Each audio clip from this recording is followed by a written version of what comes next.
누군가의 마지막 말이라고 하면 우리는 최대한 성의껏 경청을 하게 됩니다. 퇴임하는 CEO의 말이라면 함께 일했던 사람들이 따뜻한 마음으로 애정어린 시선으로 지켜보면서 듣게 되겠지요.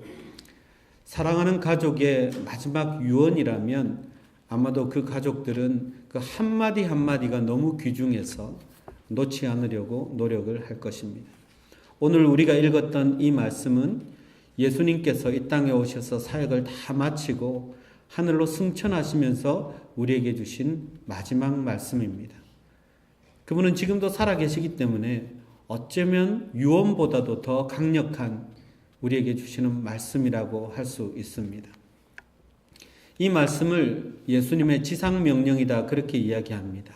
사람들이 지상명령이라고 하니까 땅에서 뭐 지켜야 되는 명령인가 보다 하는데 땅지자가 아니고요. 지극히 높은 명령이라는 것입니다.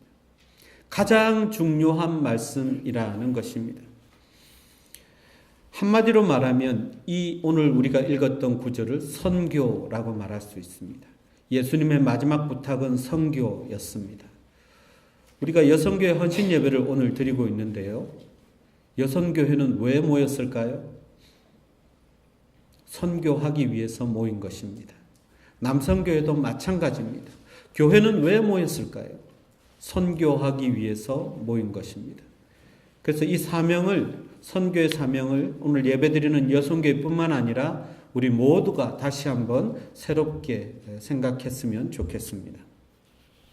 19절을 보면 그렇게 나오죠. 그러므로 너희는 가서 모든 민족을 제자로 삼아 아버지와 아들과 성령의 이름으로 세례를 베풀고 내가 너희에게 분부한 모든 것을 가르쳐 지키게 하라. 이렇게 되어 있습니다. 가는 것, 제자 삼는 것, 세례 베푸는 것, 가르쳐 지키게 하는 것, 이 모두가 다 동사처럼 보입니다. 그런데 원문을 보면 동사는 딱 한 가지입니다. 제자를 삼는 것입니다. 그러니까 예수님께서 우리에게 부탁하신 한 명령은 제자를 삼으라는 것입니다. 그 제자 삼기 위해서 가야 하고 세례를 베풀어야 하고 그리고 계속해서 가르쳐 지켜야 한다는 것입니다. 선교는 제자를 삼는 것입니다. 그렇다면 선교는 한순간 복음을 한 번 전했다고 해서 이루어지는 것이 결코 아니라는 것이죠. 가야 하고요. 세례를 베풀어야 하고 그리고 가르쳐 지키도록 해서 그가 정말 예수님을 따르는 제자가 될 때까지 책임지는 것이 선교라는 말입니다. 우선은 가야 합니다. 가야 전할 수 있죠. 가야 세례를 베풀 수 있죠. 가야 가르치고 예수님의 제자가 될 수 있도록 인도할 수 있는 것입니다. 결국 그냥 예수 이름을 들어본 사람으로 만족하는 것, 예수님의 이름을 한번 들어보는 것으로 만족하는 것, 그것이 결코 선교가 아니라는 것입니다. 제자를 만드는 것이죠. 그래서 선교는 굉장히 정밀한 전략도 필요하고 그리고 노력이 필요한 것입니다. 선교를 잘못하면 큰 손해를 입는 교회들이 있고요. 선교하다가 교회가 갈라지는 교회도 있습니다. 제일 먼저 해야 하는 것은 가는 것입니다. 우리가 초대교회 많이 말을 하잖아요. 초대교회를 본받자 그렇게 이야기하는데 초대교회가 선교하러 가야 되는데 가지 않고 그냥 모여 있으니까 정체되어 있으니까 그들 안에서 싸움이 계속 일어납니다. 별거 아닌 문제입니다. 먹는 문제 가지고 서로 싸우는 거예요. 그러니까 하나님께서 강제로 그 초대교회를 흩어버리셨습니다. 핍박과 박해를 통해서 그들이 갈 수 있도록 보내셨다는 것입니다. 모든 민족에게 가서 복음을 전하는 것이 교회의 사명인데 모든 민족은 쳐다보지도 않고 자기들끼리 쳐다보면서 밥그릇 싸움하고 있으니까 하나님이 한심해서 핍박과 박해를 통해서 흩어버리셨다는 것입니다. 그렇다면 선교가 가는 것인데 어디로 가야 합니까? 누구에게 가야 합니까? 모든 민족에게 가야 하는 것입니다. 그렇다면 꼭 해외로 가야 하는 것일까요? 그렇지는 않습니다. 선교는 하나님이 열어주시고 그리고 하나님이 인도하시는 곳이 있습니다. 하나님의 때가 있습니다. 아무 때나 이것이 가능한 것이 아니라는 이야기입니다. 오랫동안 선교하신 목사님들의 말씀을 들어보면 지금 중국 같은 곳은 선교가 완전히 닫히고 있습니다. 선교사들이 추방되고 있고 선교에 대한 핍박이 오히려 더 강해지고 있는 상황이고요. 이 중남미 쪽은 하나님이 선교를 열어주셔서 아이티나 니카라과나 페루나 뭐 이런 중남미 쪽으로는 굉장히 선교가 활발하게 이루어지고 있습니다. 여러분 사진을 통해서 잠깐 보셨지만 우리가 이틀 동안 집회하는데 하루에 거의 10,000명 정도의 인원이 모였습니다. 어떻게 이게 가능하죠? 하나님이 그들의 마음을 열어주셨기 때문에 그들이 나아오는 것입니다.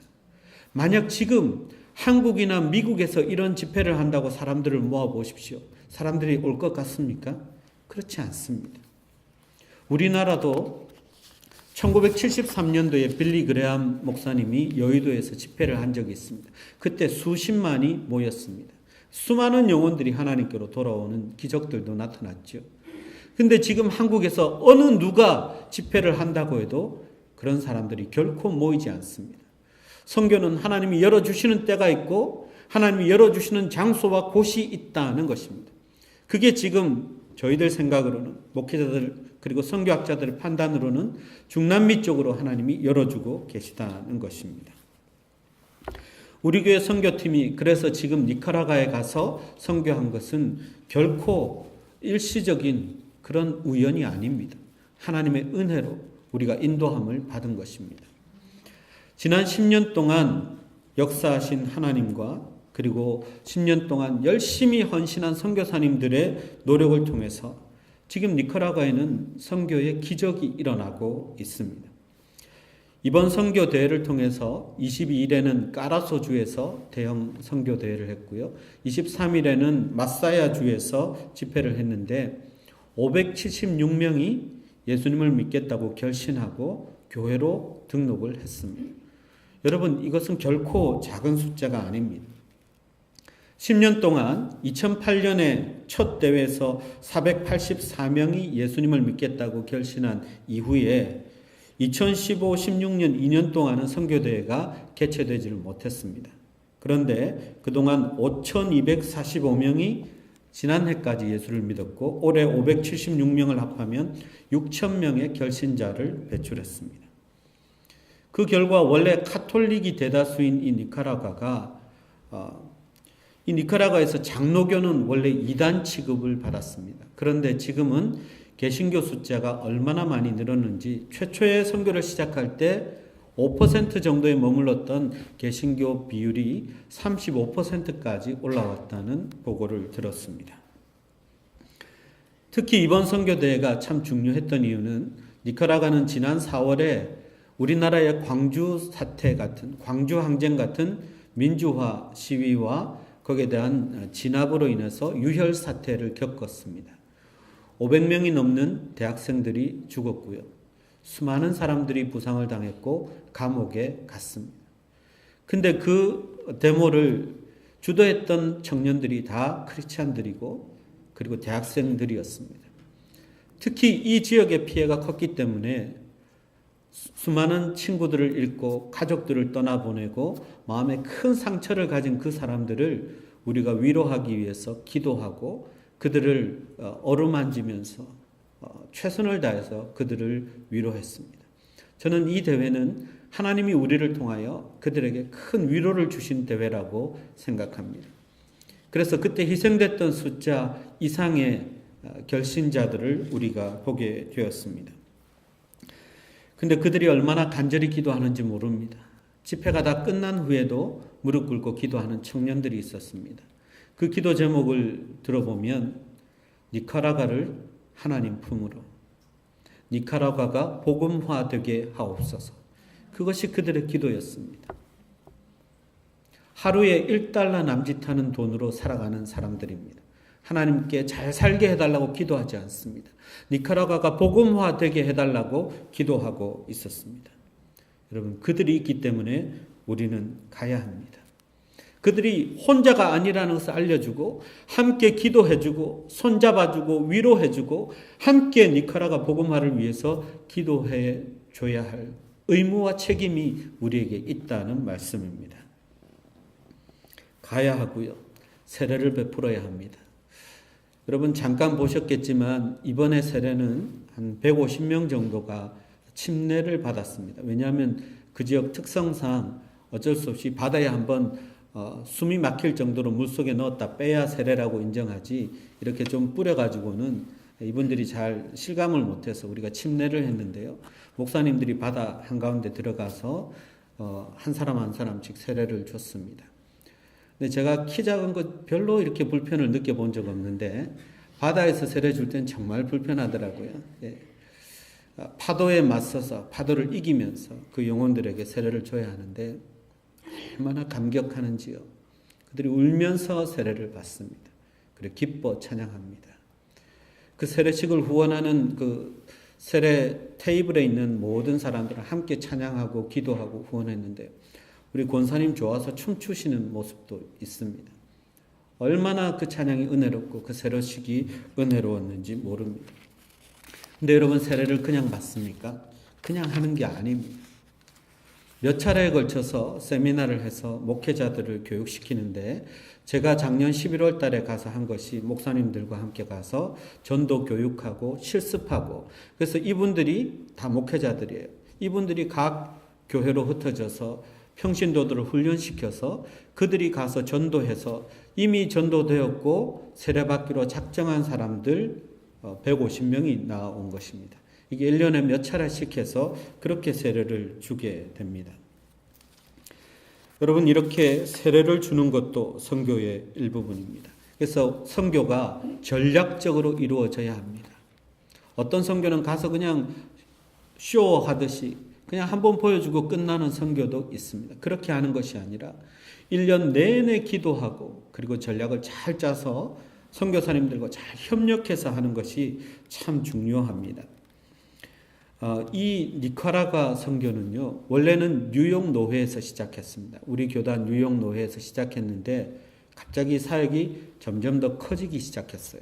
그러니까 세계 각국에서 선교팀들이 몰려오기 시작하니까 노회를 떠나서 이제 니카라과 선교회라는 단체가 조직이 되었습니다. 그래서 그 선교 단체가 인도하는 대로 우리가 참여하게 되었는데요. 낮에는 선교팀별로 사역을 합니다. 여러분 보셨겠지만 우리 교회는 처음 가는 선교였기 때문에 우리 교회 팀원들이 있는 곳으로 갔습니다. 올해 참 우리 교회만 갈 뻔했는데 치과를 운영하고 계신 정종칠 집사님과 그리고 치과 기공을 하시는 김광석 집사님이 합류하셔서 우리가 총 13명이 선교를 갔거든요. 그래서 대부분의 사람들은 치과 사역을 돕고 그리고 이미용 사역에 머리를 잘 하든 못하든 다 이미용 사역에 투입되어서, 그리고 나머지 권사님들은 또 중보기도 사역에 투입되어서 그렇게 사역했습니다. 이것뿐만 아니라 침술 사역도 있고요. 안경을 맞춰주는 것도 있고 네일을 이렇게 손질해 주는 것도 있고요. 아이들에게 어린이 사역이라고 해서 아이들을 돌봐주는 것도 있고 교사 강습도 했습니다. 여러분 혹시 사진 보셨는지 모르겠지만 치과 사역은 주로 많은 사람을 받을 수 없기 때문에 목사님들 중에 이빨이 없는 분들, 이가 빠진 분들, 그래서 설교하는데 발음이 다 새고 뭐 그런 목사님들이죠. 와서 하루 만에 전부 다 새 이빨을 다 끼워가지고 그렇게 기뻐하시면서 우리 치과 사역하는 집사님들과 사진을 찍은 것을 봤습니다. 그래서 우리 교회가 정말 가장 중요한 사역에 다 투입되어서 최선을 다해서 섬겼습니다. 선교를 다녀온 사람들의 얘기를 들어보니까요, 모두가 내년에 또 가시겠다고 이야기합니다. 어떤 분들은 그때까지 못 기다리겠다 그렇게 이야기하십니다. 여름에 한 번 더 가야 할지도 모르겠어요. 왜 이렇게 선교가 우리를 감동시키고 은혜가 충만할까 생각해 봤습니다. 선교하는 기간 동안 우리는 오직 하나님만 생각합니다. 그리고 하나님의 손과 발이 되어서 하나님의 마음을 품고 그 영혼들을 어루만질 수밖에 없습니다. 근데 우리가 일방적으로 하는 것이 아니라 그들 속에 계신 하나님을 우리가 또 봅니다. 우리처럼 계산되고 제한한 하나님이 아니라 정말 순수한 그들의 영혼에 함께 하시는 하나님을 우리가 만나게 됩니다.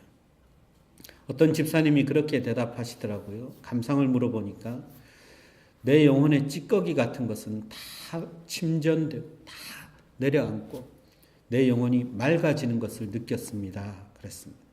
선교 다녀오신 분들은 다 거기에 동의하실 것입니다. 선교는 그런 것입니다. 직접 가서 보고 느끼며 몸으로 하나님을 경험하고 또한 하나님을 전하는 것인데 이 비밀은 가보지 않은 사람들은 모르는 것입니다. 이 선교는 예수님의 소원이라고 했습니다. 예수님께서 이 땅에서 다니시며 고치고 싸매고 치유하신 것처럼 그 하신 사역을 우리가 다 이어받아서 부족하지만 우리가 예수님의 사역을 감당하는 것입니다. 그런데 선교에는 가장 중요한 원칙이 있습니다. 우리가 사도행전을 계속 공부하고 설교하면서 여러분이 들었던 말씀입니다. 선교는 성령 하나님이 하시는 일입니다. 성령 하나님이 다 열어주시고 다 인도하십니다. 왜냐하면 오늘 본문 마지막에 보면 보라 내가 세상 끝날까지 너희와 항상 함께 있으리라. 이 말씀을 하신 것처럼 복음을 전하는 현장에 언제나 하나님께서 함께 하시는 것을 느낄 수 있습니다. 이 선교 대회를 총 진행하셨던 대회장 예일교회 김종훈 목사님이 총평을 이렇게 하셨습니다. 이것은 다 되어진 것이지 우리가 한 것이 아닙니다. 이것은 그냥 되어진 것입니다. 하나님께서 다 하셨습니다. 하나님께서 다 하셨습니다. 선교를 통해서 우리가 받은 결론입니다. 하나님이 다 하십니다. 우리는 그냥 도구로 쓰임받을 뿐입니다. 우리 교회가 이 선교를 시작하면서 중보기도를 참 많이 했습니다. 근데 선물도 주셨죠. 선교팀에 합류하셨던 우리 노원숙 권사님 암에 걸리셨는데도 하나님이 기도하는 도중에 치유해 주셨고요. 수많은 기적들을 우리가 경험합니다. 그리고 선교는 영적 전쟁입니다. 그래서 방해도 만만치 않았어요. 우리가 그렇게 기도 열심히 하고 출발하려고 날짜를 기다렸는데 마침 그날 눈이 많이 왔어요. 그래서 일찍 출발했지만 정말 저속으로 최대한 안전 운전하면서 갔습니다. 얼마나 힘든 여정이었는지 모릅니다. 그런데 운전하시는 우찬의 권사님도 그리고 그 밴에 타신 우리 연세 많으신 어르신들도 불평불만하지 않고 끝까지 잘 따라와 주셨어요. 공항에 갔더니 우리 일행 중에 가방이 하나 없는 그런 소동도 있었습니다. 여러 가지 일들이 있었는데요. 계속해서 사탄의 강의 전략이 있었습니다. 우리의 그 마음을, 은혜 받은 마음을 다 잃어버리게 만들려고, 받은 은혜 다 쏟아버리게 만들려고 사탄이 계속해서 우리를 공격했지만 여러분이 중보기도해 주시는 힘을 우리가 느낄 수 있었고 여러분의 기도 덕분에 이 영적 전쟁에서 승리하고 돌아올 수 있었습니다. 우리가 돌아오는 날요, 우리보다 하루 먼저 예일교회가 출발을 했습니다. 근데 마침 그때 스톰이 왔어요. 그래서 이분들이 리부킹을 해서 다른 경로로 가고 공항에서 하루 자고 그렇게 돌아갔다고 그러는데 그 여파가 우리에게까지 온 거예요. 그래서 마이애미 공항이 굉장히 붐비고 우리 비행기가 돌아오는 비행기가 마이애미에 도착했는데도 계류장까지 이동을 안 하는 거예요. 비행기를 갈아타야 되는데 마음이 얼마나 조바심이 났겠습니까?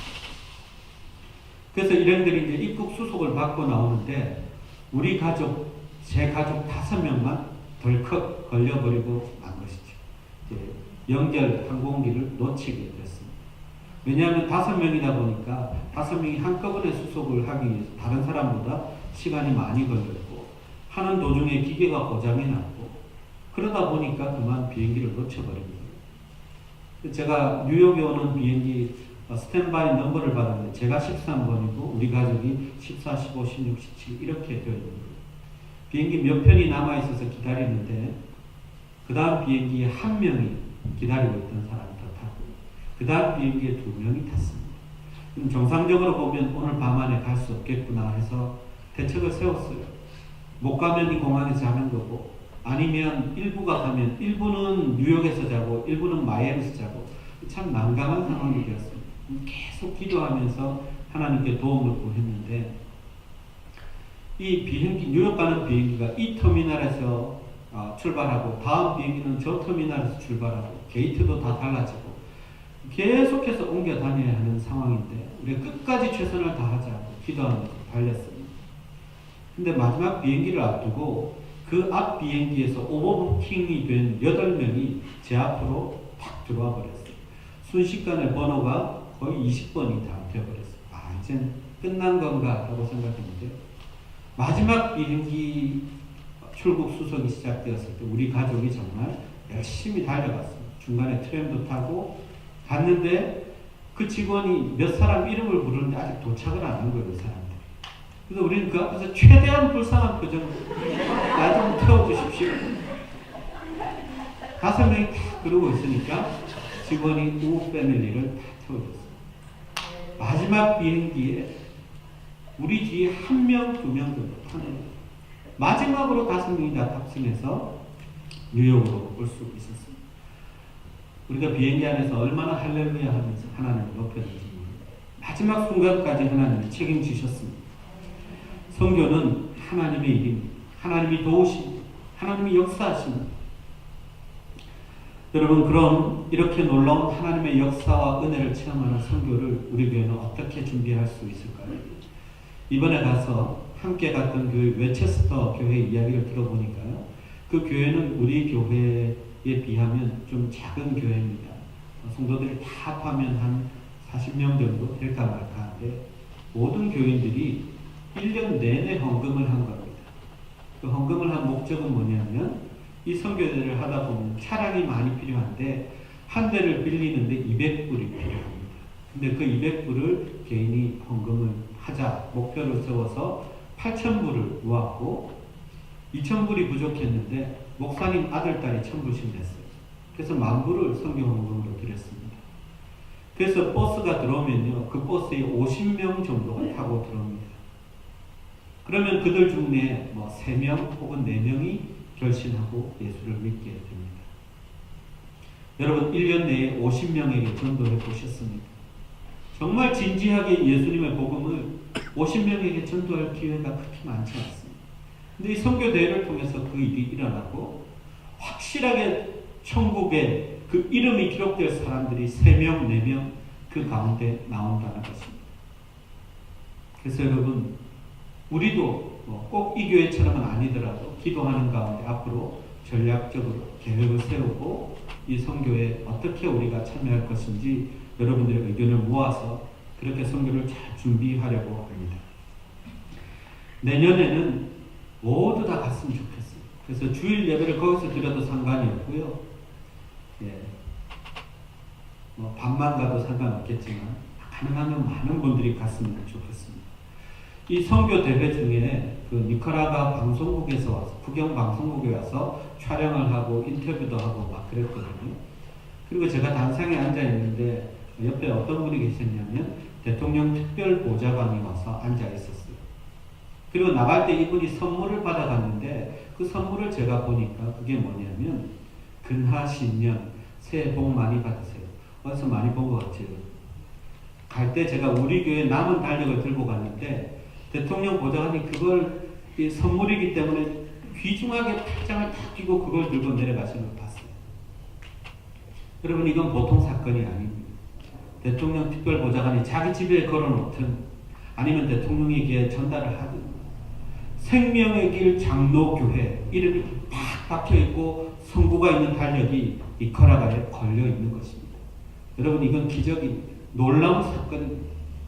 하나님이 우리 교회를 이 선교를 통해서 복 주시고 크게 사용하신다는 그런 증거입니다. 선교하는 교회는 축복을 받습니다. 그건 틀림없는 사실입니다. 그리고 선교하는 사람들은요, 다른 훈련 필요 없어요. 선교하는 동안 훈련이 다 되어집니다. 거기서 다른 교회 교인들도 많이 만났는데요. 얼마나 잘 섬기는. 근데 내가 어느 교회 교인이라는 것, 내가 어떤 사람이라는 것, 어느 누구도 드러내지 않습니다. 그저 묵묵히 자기 일을 섬깁니다. 제가 우리 팀원들이 좀 걱정이 됐어요. 연세 있으신 분들도 있고 찾아보려고 해도 보이지를 않아요. 이게 팀별로 막 움직이니까 제가 챙길 수가 없습니다. 나중에 딱 보면 얼마나 열심히 거기서 사역하시는지 권사님들이 막 방방 날아다니고 하나님께서 하시는 일들을 제가 봤습니다. 은혜의 현장, 특별한 기술이 없어도 누구나 다 선교에 참여할 수 있습니다. 여러분, 우리나라가 복음을 받아들인 것은 서양 선교사들의 덕분이었습니다. 미국, 영국, 캐나다, 러시아, 호주에서 온 선교사들이 우리나라를 그렇게 복음화시켰습니다. 제가 한국에서 몇 번이나 가봤던 선교사들의 묘지죠. 양화진을 지금도 기억합니다. 거기에는 선교사님들의 무덤이 있습니다. 근데 거기에는 선교사님들 뿐만 아니라 함께 왔던 여자 선교사님들 그리고 아기들까지 다 묻혀 있습니다. 오는 도중에 죽고 도착해서 풍토병에 걸려서 죽고 아기 낳다가 죽고 병자들을 돌보다가 병에 걸려서 바로 죽고 그런 선교사들의 무덤이 우리나라 양화진에 있습니다. 이제는 우리나라가 그 일을 뒤이어서 하고 있습니다. 지금 이 마지막 때 세계 각국으로 이렇게 흩어져서 선교하는 민족은 거의 없습니다. 우리나라가 유일하다고 할 수 있습니다. 예수님의 명령에 끝까지 순종한 그 선교사님들처럼 우리도 여성교회든 남성교회든 아니면 어느 선교회 소속이 아닌 그냥 우리 교회 교인 누구든 예수님께서 우리에게 부탁하신 명령 이 선교를 가슴에 품고 살아야 할 것입니다. 양화진 묘지에 있는 선교사님들의 묘비에 적혀있는 3가지 글만 제가 읽고 말씀을 마치겠습니다. 나는 웨스터민스터 사원보다 한국 땅에 묻히기를 원하노라. 친구를 위하여 자기 목숨을 버리면 이보다 더 큰 사랑이 없느니라. 나에게 1000개의 생명이 주어진다 해도 그 모두를 한국에 바치리라. 기도하겠습니다. 주님, 우리가 여기 있습니다. 우리를 써주시기를 원합니다. 주님께서 부탁하신 세상의 영혼들 살리는 일에 우리 교회가 쓰임받게 하시니 감사합니다. 우리 모두가 이 일에 동참할 수 있도록 축복하시고 인도하여 주옵소서. 우리의 선교에 함께해 주신 하나님, 인도하신 하나님께 모든 영광을 올려드리며 예수님의 이름으로 기도하옵나이다. 아멘. 봉헌하겠습니다. 죄송합니다. 여성교회 특성이 있겠습니다.